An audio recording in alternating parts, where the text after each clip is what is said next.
ህሊና ሲነጻ ዓለም ሁሉ የናንተ ነው። ቅዱስ ህሊና ካላችሁ ዓለም ሁሉ የናንተ። ብዙ ነገር ሞልቷችሁ የተልከሰከለ ህሊና ከሚኖራችሁ ምንም የሌላችሁ ንጹህ ህሊና ያድርጋችሁ መድኃኒዓለም። ንጹህ ህሊና ያለው ሰው ባለጸጋ ነው እያልኳችሁ፣ በዓለም ላይ ያለ ፍጹም ባለጸጋ። ያንን የሚጠብቅበት ስርዓት አለው። እኔ ችግር ዝርዝር ትቻችሁ አልሄድም፣ መፍትሄውን ነግራችኋለሁ። ንጽህና ሲጎል የምን ሞት ይመጣል? አንደኛ የስጋ ሞት በሉ እንጂ። እርግጠኛ ሆኜ ልንገራችሁ አንድ ነገር፣ የሚሞቱ ሰዎች የበዙትና ሀገራችን የምትታመሰው በክፉ ሰዎች ነገር መጎንጎን አይደለም፣ በእኛ መርከስ ነው። አዳም ጅብን ለመከላከል ሰይፍ አልነበረውም፣ ወይም ደግሞ ጦር አልነበረውም፣ ወይም ዝናር አልታጠቀም፣ ወይም የሰለጠነ ሰራዊት የለውም።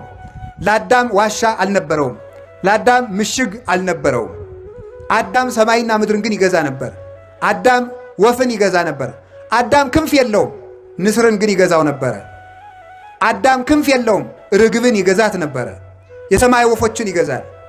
አዳም ምድራዊ ነው፣ ፀሐይ፣ ጨረቃ፣ ከዋክብትን ያስተዳድራል። አዳም አፈር ነው፣ ሰማዩን ያስተዳድረዋል። አዳም ትቢያ ነው፣ ደመናውን ይገዛዋል። አዳም ካፈር የተፈጠረ ነው፣ መብረቁን ይገዛል። ይህንን እንዲያስተዳድርበት የተሰጠው ስልጣን ምን ይባላል? ንጽሐ ጠባይ ይባላል። እስኪ ንጽሐ ጠባይ በሉ። ምን አላችሁኝ? ንጽሐ ጠባይ ወይም ንጹህ ተፈጥሮ ማለት ነው። ንጹህ ተፈጥሮ ለምሳሌ ተመልከቱ። ሕፃናት እናት አባታቸውን እንደሚገዙ ታውቃላችሁ? በምንድን ነው የሚገዙት? በምንድን ነው የሚገዙት? በንጽሐ ጠባይ ነው። ሕፃናት እንግዲህ እኛ የምንበልጥ እኛ ነን።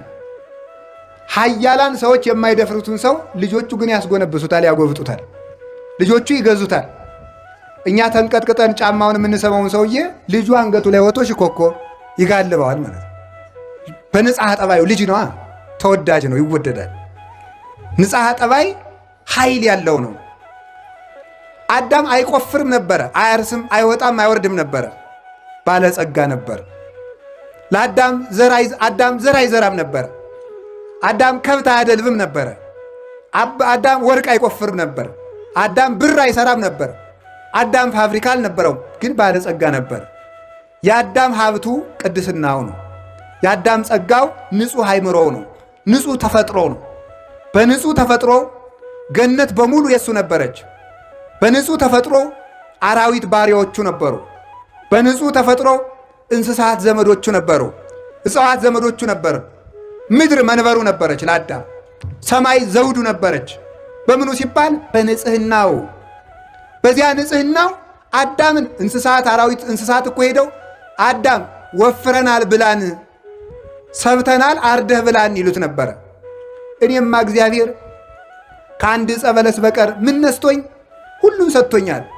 ሂዱ እናንተንስ እግዚአብሔር ይባርካችሁ፣ እርቡ ስቡ ብሎ መርቆ ይሰዳቸዋል። አዳም በገነት ሳለ ቀፎ አይሰቅልም ነበረ። ከዕፀ ሕይወት ስር ግን ማር ይፈልቅለት ነበር።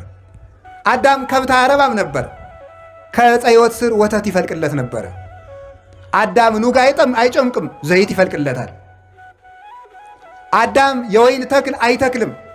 ነገር ግን ወይም ደግሞ መትከል ብቻ አይደለም፣ ከገነት ፍሬ ለቅሞ ወይን ጠምቆ አይጠጣም ነበረ። ግን ከአንድ ዛፍ ስር ወይን ይፈልቅለት ነበረ። በንጽሐ ጠባዩ ማለት ነው። በንጽሐ ጠባዩ ቅዱሳን ሊቃውንት ይህንን አበጥረው ተርጉመውታል። ዕፀ ሕይወት የሚባል በገነት መካከል የተፈጠረ ንጉሠ እጽዋት የሆነ የእጽዋት አለቃ የሆነ ታላቅ ዕፅ አለ። ከዚያ ማር ወተት ይፈልቅለታል፣ ዘይት ይፈልቅለታል፣ ወይን ይፈልቅለታል። ይህንን ቅዱሳን ሊቃውንት ሲተረጉሙት ዕፀ ሕይወት የተባለ መስቀል ነው ብሎ ይተረጉማል። ዕፀ ሕይወት የተባለ መስቀል ነው። ከዚያ የፈለቀው ማር ኢየሱስ ክርስቶስ ነው፣ መራራውን ዓለም ያጣፈጠው። ከዚያ የፈለቀው ወተት ኢየሱስ ክርስቶስ ነው። አብ ሐሊብ፣ ወልድ ሐሊብ፣ ወመንፈስ ቅዱስ ሐሊብ፣ አሐዱ ውእቱ ሐሊብ ዘአልቦቱ ትውስት እንዲል። አብ ሐሊብ ነው፣ ወልድ ሐሊብ ነው፣ መንፈስ ቅዱስ ሐሊብ ነው እንዲል። ቅዱስ ጴጥሮስ ምን መቀላቀል የሌለበት አንድ ሐሊብ ነው ማለት በአንድነቱ ርባዬ ጭማሬ፣ በአንድነቱ ምንታዌ በሦስትነቱ ርባዬ የሌለበት። ቅዱስ ጴጥሮስም ሁለተኛ ጴጥሮስ ምዕራፍ 2 ቁጥር 3 ላይ ሲናገር አፍቅሩ ሐሊበ ነባዌ ዘአልቦቱ ትውስት፣ ቅልቅል የሌለበትን ንጹሕ ወተት ውደዱ ይላል። ንጹሕ ወተት፣ ንጹሕ ሕግ፣ አንድም ሥላሴን ውደዱ። አንድነታቸው በሦስትነታቸው የማይቀለቀል አንድነታቸው በሶስትነት የማይከፈል ሶስትነታቸው በአንድነታቸው የማይጠቀለል ሥላሴን ውደዱ። ወተት የተባለ ክርስቶስ ነው፣ የሚያሳድገን እርሱ ስለሆነ። ወይን የተባለ እሱ ነው። ሰሎሞን እንዲህ ይላል በምሳሌው ላዘነ ሰው ወይን ስጡት አለ። እውነት ያዘነን ሰው ወይን ብናጠጣው ሐዘኑ ይርቅለታልን? አይርቅለትም። አዎ ለምሳሌ ገንዘቡ በባንክ ይወረሳል የተባለ ሰው የባንክ ዕዳው ሲያናውዘው ወይን ብናጠጣው ትክክለኛ ደስታ ይሆናል? አዎ ለጊዜው በእንቅልፍ ይረሳዋል። ሲነቃ ግን ዕዳ አለብኝ ይለዋል። አይምሮ ሊለቃው አይችልም። ግን ላዘነ ሰው ወይን ስጡት የተባለ አጋንንት በሐዘን ለጎዱት ሰው ወይነ ትፍሲት የክርስቶስ እንደማቀብሉት ማለት ነው። ሌላ አንዳንድ ጊዜ ይላል የእኛ ሰፈር ተማሪው ማለት ነው እንላል ምን ትዑቱ ለዘይሰቲ ወይነ ምን ትዑቱ ሕይወቱ ሲራክ እስመ ትፍሲተ ልቦቱ ይላል። ጠላ አልጠጣ ደግሞ የሰው ልጅ ምን ሕይወት አለው ይላል። ትርጉሙ ሌላ ነው። ጌታ ይዋ እንዲሁ እኮ እናንተ ሲራክ እኮ ነው እንዲህ አለ። ሲራክ ምን አለ? ወይን የማይጠጣ ሰው ደግሞ ሕይወት አለው እንዴ? ምን ሕይወት አለው? ወይን የማይጠጣ ሰው ደግሞ ምን ሕይወት አለው? ወይን የልብ ደስታ ነውና ማለት የክርስቶስን ደም የማይጠጣ ሰው ደግሞ ምን ሕይወት አለው? ክርስቶስ ፍስሐ ኩሉ ዓለም ነውና ማለት ነው። ወይን ይፈልቅለት ነበር ማለት የክርስቶስ ደም ከመስቀል ተገኘለት ማለት ነው። ከመስቀሉ ላይ ተገኘለት። ለአዳም ዘይት ከዕፀ ሕይወት ይፈልቅለታል። ዘይት የተባለ ክርስቶስ ነው። ዘይት ቅብ ነው፣ ዝገትን ያረቃል። ዝገተ ኃጢአታችን ወልውሎ ሰንግሎ ከደሙ በፈሰሰ ደሙ ከጎኑ በፈሰሰ ደም ያነጻን፣ ከጎኑ በፈሰሰ ማየገቦ አጥምቆ አጽርቶ ልጆቹ ያደረገን እርሱ ስለሆነ እርሱ ምን ይባላል? ዘይት። እንዲህ ይላል መዝሙረ ዳዊት ቅዱስ ዳዊት መዝሙር 22 ላይ ወአጽሐድከ በቅብ ርእስየ ራሴን በዘይት ቀባህ ይላል። ራሴን በዘይት ቀባ ሲል ተመልከቱ። ሰውነቴን በልጅነት አከበርካት። የተቀባ ሰው ውበቱ እንደሚመለስለት ሁሉ እንደሚያምርበት በሥላሴ ስም ተጠምቆ ልጅነት ያለው ሰው ውብ ነው፣ መልካም ነው። በዚህ ዓለም መልካም ሰው ማየት ከፈለጋችሁ እርሱ ክርስቲያን ነው። በዚህ ዓለም ያማረበት ሰው ማየት ከፈለጋችሁ ያ ማለት በክርስቶስ ስም ተጠምቆ ሥራ እየሠራ ያለ ሰው ነው። መልከኞች የሚባሉት ክርስቲያኖች ናቸው። የመልከኛው የውቡ የክርስቶስ ልጆች ናቸውና እርሱ እንዲህ ተብሎ እንደተነገረለት በመጽሐፍ ይሴኒ ላህዩ እሙሉ ደጓለ እመሕያው የእርሱ ውበቱ መልኩ የክርስቶስ እኮ ነው። መዝሙር 44 ላይ የክርስቶስ መልኩ ከሰው ሁሉ መልክ ይበልጣል። ላህዩ ውበቱ ምን ማለት መስላችሁ? ላህየ ታምራቱ ላህየ ትምህርቱ ብለው ተርጉሞታል አባቶቻችን። የታምራቱ ውበት የትምህርቱ ውበት እንደኔ የትምህርት ደረቅ ትምህርት አይደለም። ልብን የሚያለዝብ ያዘኑትን የሚያረጋጋ የተሰበሩትን የሚጠግን የጠፉትን የሚፈልግ ለደከሙት ኃይልን የሚያስጠጥቃቸው ድውያንን የሚፈውስ ሙታንን የሚቀሰቅስ ነው የክርስቶስ ትምህርት። ስለዚህ ምን ይባላል? ላህየ ትምህርቱ ያማረ ነው። አንከሩ ምህሮቶ ሳይሳፉ ወነገረ ቃሉ ወጣዕመ ነገሩ። ሶስት ነገር ነበረው ክርስቶስ ሲያስተምር፣ ሳይሳፍ የአንደበት ቅልጥፍና፣ ሞገሰ ቃል የቃሉ መፈራት መከበር ግርማ፣ ጣዕመ ነገር የአንደበቱ መጣፈጥ። እየፈጠነ ሰው የሚገርማችሁ ቸኩሎ ሲናገር ግርድፍድፍ ያደርጋል። ቸኩሎ ሲናገር ሲዘገይ ደግሞ ይለዝበታል ነገሩ። ሳይሳፍ ቀልጠፍ ቀልጠፍ ቀልጠፍ ብሎ መናገር አለበት። ሰለስቱ ምዕት በቅዳሴ አይደለም ሃይማኖተ አበው ምዕራፍ 22 ላይ እንዲላሉ ለቄሱ ሲናገሩ ቄስ ማለት ይላል ወኩን በሊሃ ልሳን አንደበትህ የተሳለ ይሁን ለብላቢ አትሁን ማለት ነው። አስረግጠህ የምትናገር አስረግጠህ የምታነብ አንደበትህ የተሳለ ይሁን፣ ቀልጣፋ ሁን። ካህን እያለ ያወገን የተሳለ ልሳን ይኖርህ። የተሳለ ልሳን ኑሮ ስትናገር ደግሞ ወበልቡና ይላሉ እዚያው ሰለስቱ ምዕት ከማስተዋል ጋር ቸኩለ ስትናገር ምስጢር እንዳትስት፣ ሰው እንዳታሰናክር። ከፍጥነት ጋር ምን ይኖርህ አለ ደግሞ መደመጥ፣ ጣዕመ ነገር። በነገር ልባብነት ግን አይመጣም። ይሄ በተጠባበ ነገር አይመጣም፣ በቅድስና ነው ክርስቶስ። ስለዚህ ፈጥኖ እየተናገረ ኧረ ቸኮልክብን አያሰኝም፣ ይፈራል። ደግሞ እኛ ይውላችሁ አስፈርተን ስንናገር ይደርቅብናል። ምን ይገርምናል? ምን ይጎልናል? ጣዕመ ነገር። አለዝበን ስንናገር ደግሞ እናጫውታለን ስንል ደግሞ ይበላሽብናል። እንዲህ ሰው እየተበላሸ ያለው ዝባዝንኬ ሆኖ ይባላል ደግሞ ማለት ነው። ሞገሰ ቃል ደግሞ ይጎለናል፣ ክብር ይጎለዋል፣ ወርደን እንገኛለን ማለት ነው። ክርስቶስ ግን ሶስቱን ያካትት ነበረ። ላሄ ትምህርት አለው፣ ላሄ ታምራት አለው። አዝኖ ይፈውሳል፣ አዝኖ ያስነሳል፣ አዝኖ ያመሳል ማለት ይመግባል፣ አዝኖ ያስተምራል።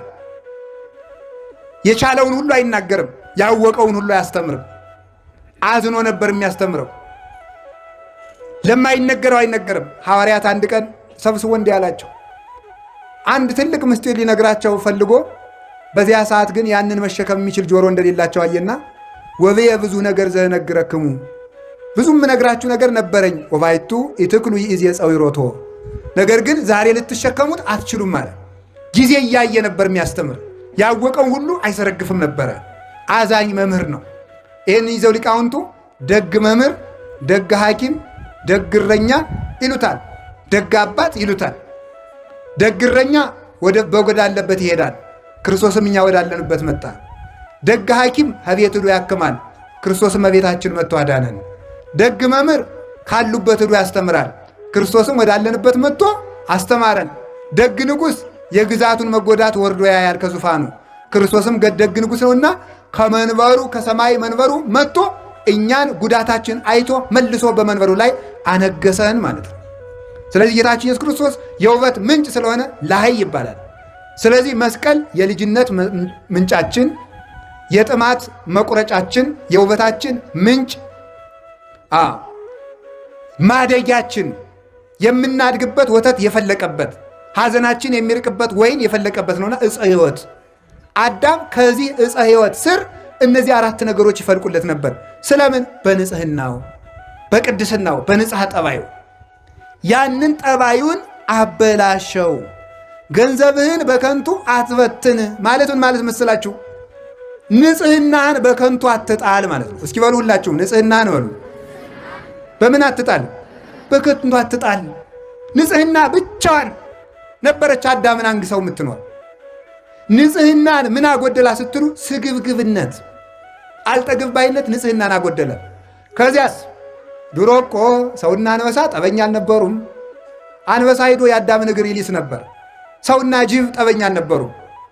ሰውና ነምር ጠበኛ አልነበሩም። ሰውና እባብ፣ ሰውና ዘንዶ ጠበኛ አልነበሩም።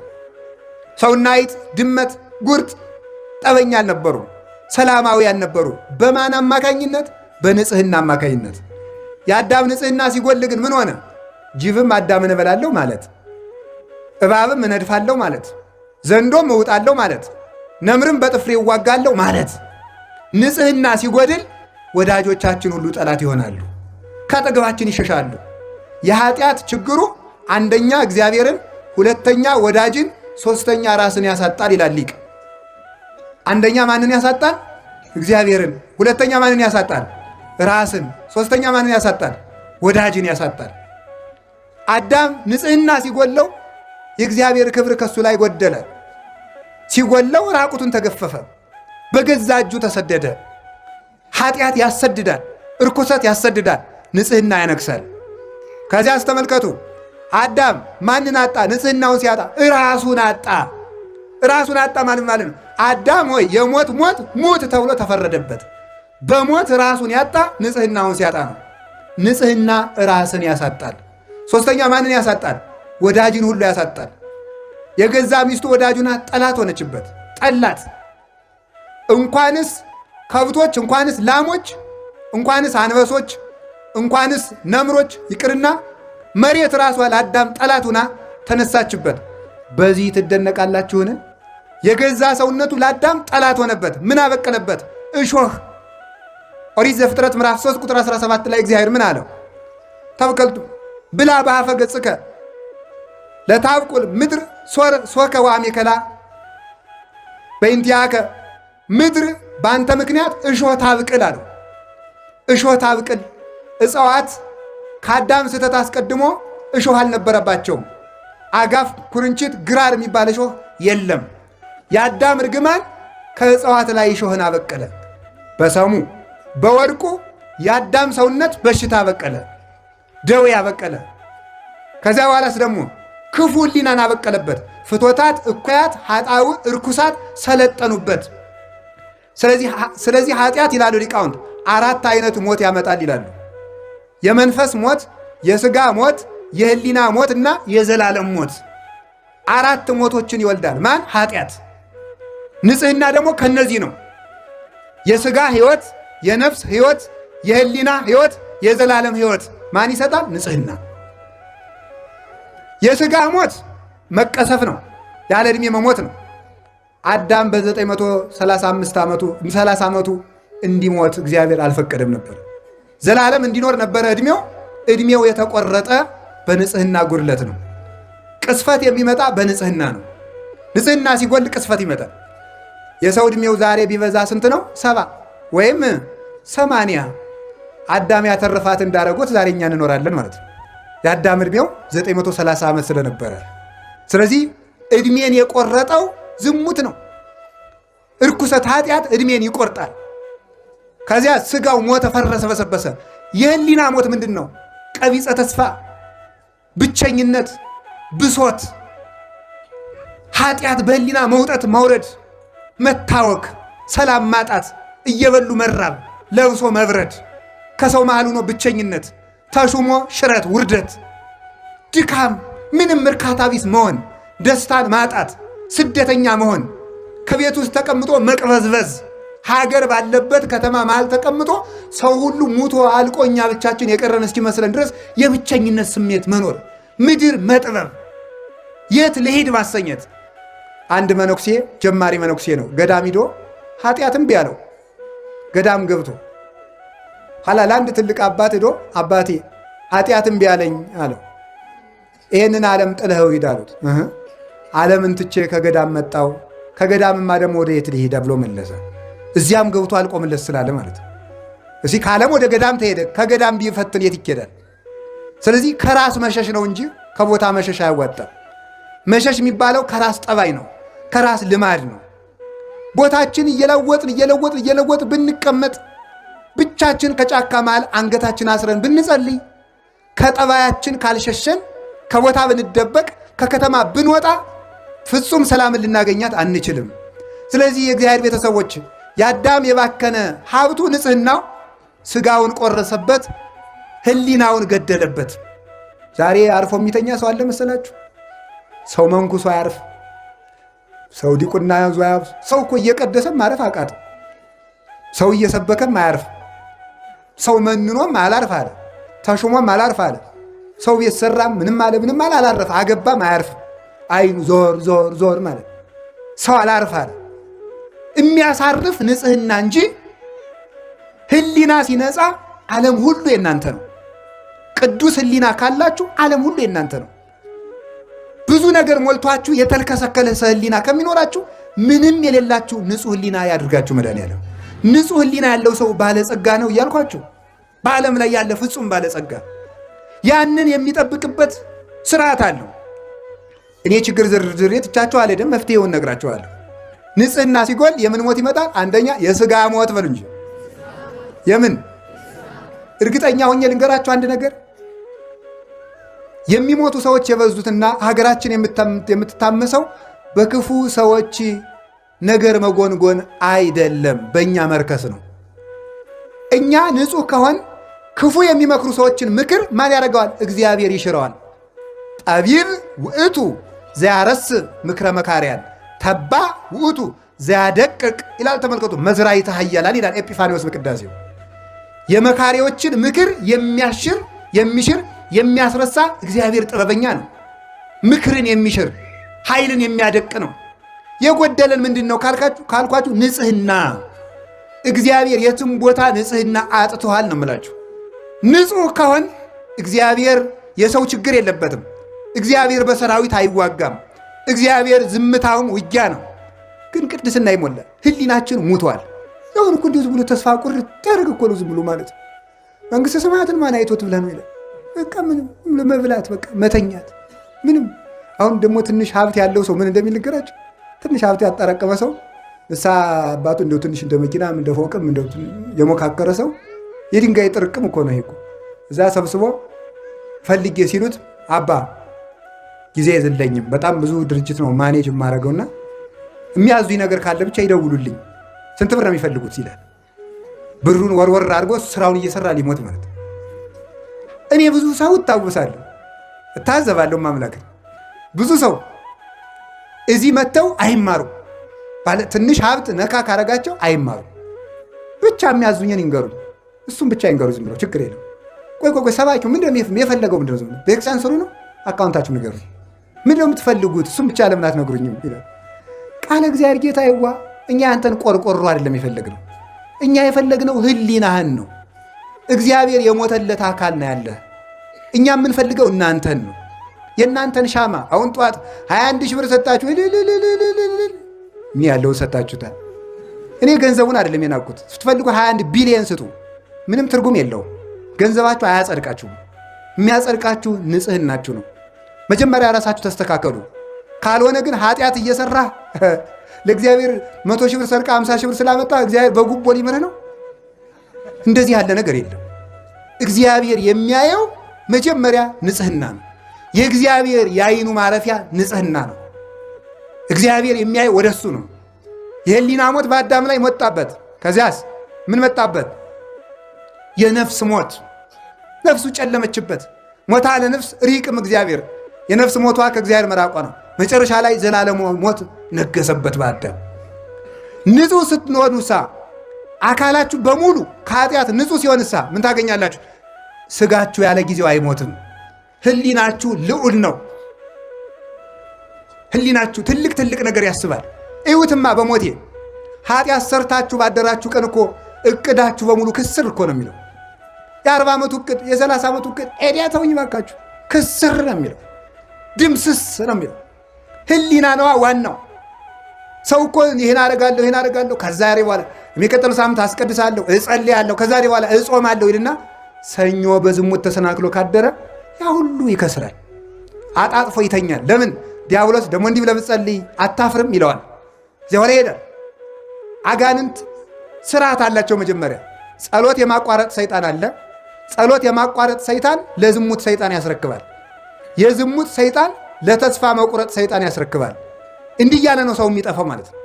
መጀመሪያ ጸሎቱን ያስቋርጠዋል።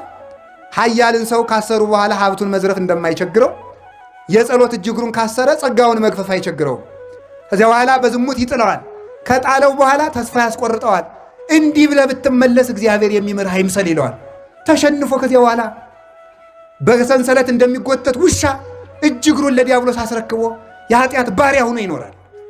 ከዚያ ቀና የምንለው ተስፋችንን በመቀጠል ነው። ወገኖቼ ከኃጢአት ሞት እግዚአብሔር ይሰውረን። ምን አላችሁኝ? አሜን በሉ እንጂ። ምን አላችሁኝ? ንጽህና ምንድን ነው አልኳችሁ? ገንዘብ። እስኪ በሉ እንጂ። ገንዘብ ነው። ገንዘባችን ከማባከን ይሰውረን። ትልቅ ገንዘብ ነው። ወላዲተ አምላክ እግዚአብሔርን የቻለችበት ገንዘቧ ንጽህናዋ ነው። እግዚአብሔርን የቻለችበት ገንዘቧ ንጽህናዋ። ሌሎችም ቅዱሳን ከንፍር ውሃ በሰማይ ከ7 መስኮት በምድር ከ7 ከሚፈላ የንፍር ውሃ ኖህን ያወጣው ንጽህናው ነው። ኤልያስን ከሞት የሰወረው ንጽህናው ነው። ሄኖክን ከሞት የሰወረው ንጽህናው ነው። እዝራን ከሞት የሰወረው ንጽህናው ነው። የሆኑ ባይታዊ ተከታይ ስለሆናችሁ፣ የሆነ መነኩሴ አጨብጫቢ ስለሆናችሁ ከሞት አታመልጡም።